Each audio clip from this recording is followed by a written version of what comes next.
How many of you have ever been to one of our events where somebody from the New Tech Network has asked you to begin with the end in mind? Raise your hand. Yes, right. We've always been about outcomes, beginning with that end in mind. And it's the way that we start our schools. We start our schools by asking people to think about what is that set of things that your students need when they graduate in order to be successful. And we build everything on that. When we have teachers start their projects, right? We ask them to begin with the end in mind. Not only do you want to think about the standards and skills that you want to cover, but you want to think about what is it going to look like for students to display those standards and display those skills in the projects that you're designing. So we've always been about that as an organization. And if we think about sort of our own hierarchy of change, we know that starting, that we know the thing that we have to build our schools on this strong school sense of school culture, sense of purpose and mission. And then we build policies and structures, curriculum and instruction on top of that in order to really get at student achievement. And it's important for, that when we all sort of know that at the end of the day, student achievement and what students are able to do is really what it's all about. And I think for a lot of us in this room, when we talk about student achievement, it really comes down to outcomes. And it comes down to those things that we are doing to make those sense of kind of 21st century skills and things that students are getting. In fact, when I work with schools and when I've talked with teachers about the work that we do, I always point back to the outcomes. If I have a teacher who's struggling with project-based learning or struggling, to figure out sort of how to prioritize some of those other pieces in addition to their content, the thing that I always go back to is let's talk about those outcomes. Let's talk about this set of skills that we know your students need, that you committed to as a school, and let's kind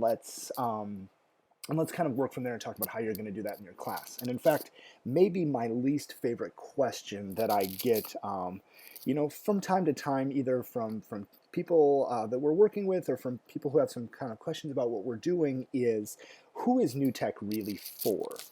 People actually ask this quite a bit, and I'm sure they ask you this as well. And I feel like the subtext to that question is that New Tech isn't for some students, or that this kind of education is something that really is for some kids, but not for everybody. And for me, again, I always go back to those outcomes as our end in mind. And I sort of ask, my response is typically, well, talk to me about a young person in your life who doesn't deserve those skills that we're talking about, that doesn't deserve to graduate from high school with those tools in her toolbox. Talk to me about that student, and then I'll say that's probably a student for whom this model isn't really for. And so I think we sort of have always. I think that's where a lot of us kind of find our sense of purpose and our sense of mission in this work. What's interesting, though, is once a school begins doing this, I think the question that we need to really ask is, are they getting those things? So that's why we do the work that we do. It's why we do the difficult work of project-based learning. It's why we're committed to continually building culture professionally and culture with our students. But are they actually getting those outcomes? And to ask the Jim May question, how do we know? And I can say that that's been at times kind of a trickier question, or at least a more challenging question to ask, because most of our work is kind of focused on measuring the behaviors of adults working in the building. So when I work with a school, or when we work with a school, they can sort of say, hey, how are we doing? And we can say as well, X number of your teachers are doing project-based learning, or, so-and-so rolled out a really good project, or boy, I'm not so sure what's going on down the hall in 212, or, whatever that might be. But ultimately, those aren't about student outcomes, right? Those are about kind of adult behaviors, and it's been harder for us to have really specific conversations about how are we doing in our actual mission as an organization, as schools. And the types of outcomes that we end up, when we talk about sort of student achievement, it sort of ends up getting boiled down to standardized test scores that quite frankly, most of us don't put a lot of stock in, even if the larger world is going to give us a letter grade because of it. And fortunately, I guess, as you all have done this work, and when we've done this work, and several, numerous other organizations around the country have done work around what we're now calling deeper learning, and maybe in the past has been called other things, but this sense of larger 21st century enduring skills, rigorous thinking, application of knowledge. um, that there have been a lot of people that have been doing this work, and we're sort of at this fortunate moment right now where there's some general consensus around what deeper learning means, that it's a real thing. We can start to talk about the attributes of a deeper learner, and that even in terms of this set of 21st century skills, this sense of enduring skills, that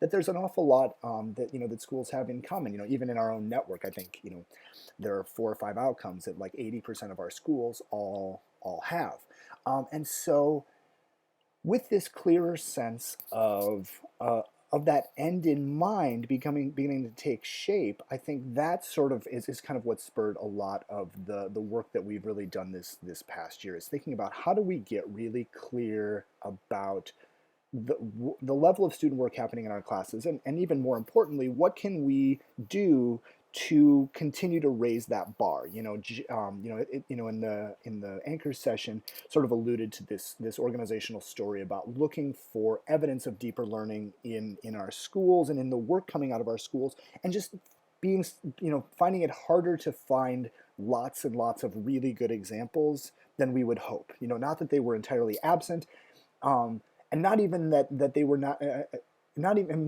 maybe even that it was harder. Came in forms that were really hard to sort of pin down, but that when we were looking for artifacts of student work, it was more challenging than we thought it might be. And so, our work this last year has really been, in terms of our quality work this last year, has really been around thinking around how we make improvements in this area. And so we've had this teacher design group. We pulled together 18 teachers from across our network, from all the core subject areas, teachers that we felt like really had a handle on quality project design, and we asked them and kind of tasked them with using our new project planning toolkit to design high quality projects that also include college ready performance assessments. And these performance assessments came to us by a member of that kind of deeper learning network, that set of spokes you saw there. It came to us from the Envision network. And over time, their work has really focused around kind of determining what college readiness looks like in a PBL environment, and what it looks like in each of the different core academic disciplines, and getting really sharp in their focus on that. So we're kind of borrowing, and we're partnering and borrowing from them some great work that they've done to get clear on those outcomes. And so they have a set of performance assessments that grew out of this question of what does really strong work look like in each of these different disciplines. So what does it mean to work like a historian? What does it mean to work like a scientist? What does it mean to think and work like a mathematician? And over time, the rubrics have sort of evolved into slightly more abstract, terminology. So they don't specifically say it's not a history rubric or a science rubric, but it's about sort of historical research and inquiry, and kind of recognizing that there's sort of a wonderful sense of overlap between the different types of critical thinking that happen in these different disciplines. So we've been looking at these assessments that are grounded in the work of the discipline. They also have been written in conjunction with SCALE, with Stanford University's Center for Assessment and Learning Equity. And in writing them with Stanford and with SCALE, what they've tried to do is align these rubrics to indicators that indicate college readiness. And so, in fact, the end rubrics, the kind of 11th and 12th grade rubrics that they have, are written such that the proficient column in the rubric indicates work that would be at a level that a student was ready to graduate from high school and begin college. So that proficient is college ready, is kind of trying to describe college ready work, and advanced is actually describing the type of work that would be expected of a student in an entry-level college course, so year one college course. So they're really aligned with really strong targets around being able to have that educational choice when a student gets to college. and they've sort of backwards mapped them, and so there are also kind of ninth and 10th grade versions of those rubrics. And so essentially implementing this would allow a school to get a sense of their students' college readiness ninth through 12th grades. And so that's really the work that we've been doing this year, and actually that's what we'd like to kind of share with you next is kind of share our journey a little bit around this work. And we're going to go through we're going to go through a couple of different activities to kind of try to bring you up to speed around what we've learned in doing this. And so as we get into our agenda, I want to, I don't know if you guys remember the chapter in Switch where they talk about the car wash, where you get the little punch card to earn a free car wash, and it takes 7 car washes to get a free free car wash, but they punch the first 2. So try to do that same thing with the get that sense of progress. So try to do the same thing with the agenda here. So our agenda, we're going to do some storytelling, and we actually just finished that. So woohoo, progress.